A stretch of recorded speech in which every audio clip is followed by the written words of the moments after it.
As the French Constitutional Council prepares to rule on Friday whether or not it can move forward with contentious pension reforms, French President Emmanuel Macron may have hoped to concentrate this week on what may prove to be the biggest domestic test of his leadership.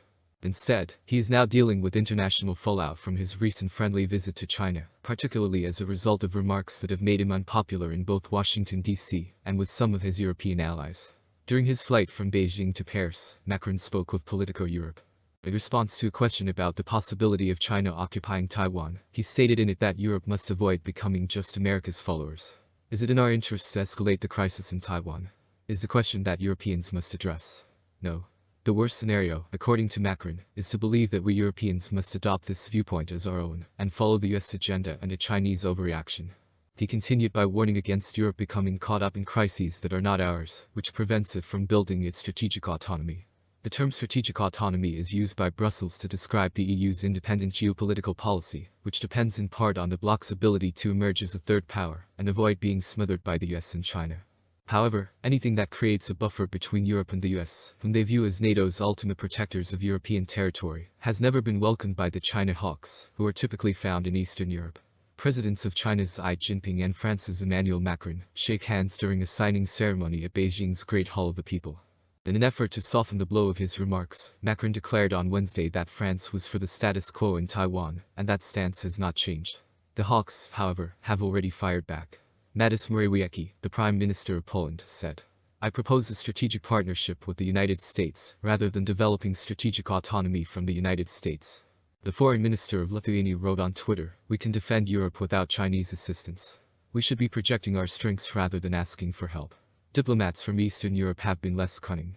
Macron is simply tone-deaf to everything happening in the world, one person claimed. It makes sense that Macroning has come to mean bullshitting without results.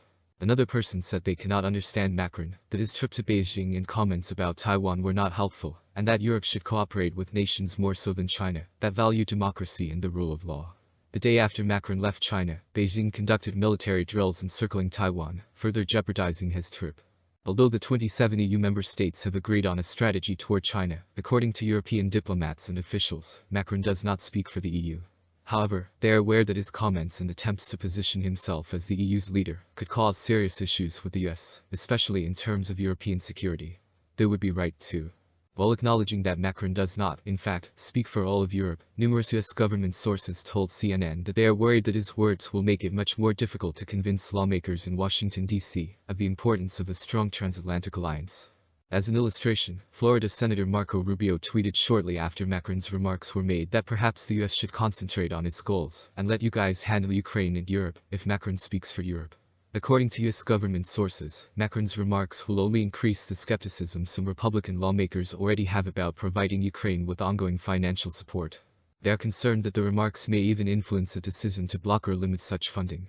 Even worse, the sources worry that if nations begin to undermine other nations' priorities unilaterally, it could damage NATO unity, which has been remarkably strong since the beginning of the Ukraine crisis. There was widespread agreement among the allies, including France, that Taiwan and security in the Indo-Pacific region were of crucial importance to the alliance, according to a European government official who attended a meeting at NATO headquarters last week. When they saw Macron's remarks so soon after that meeting, they were taken aback. Despite the fact that Macron's remarks on Taiwan may have been an attempt by a president under pressure at home to divert attention, they have seriously harmed the fragile transatlantic relationship.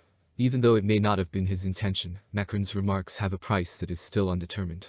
He is still dealing with a serious political crisis at home in the meantime.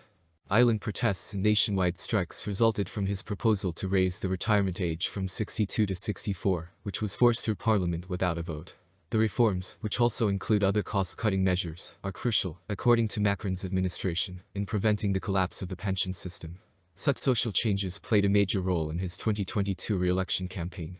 If the Constitutional Council rejects them, Macron will be severely embarrassed. Even if he gets his way, even if he sacks his prime minister, Macron has taken a huge political hit, and it's hard to see how there won't be even more protests, claims Aurélien Mondin, senior lecturer in politics at the University of Bath. He has always desired to rule as France's all-powerful sole leader. Whatever goes wrong, he is responsible.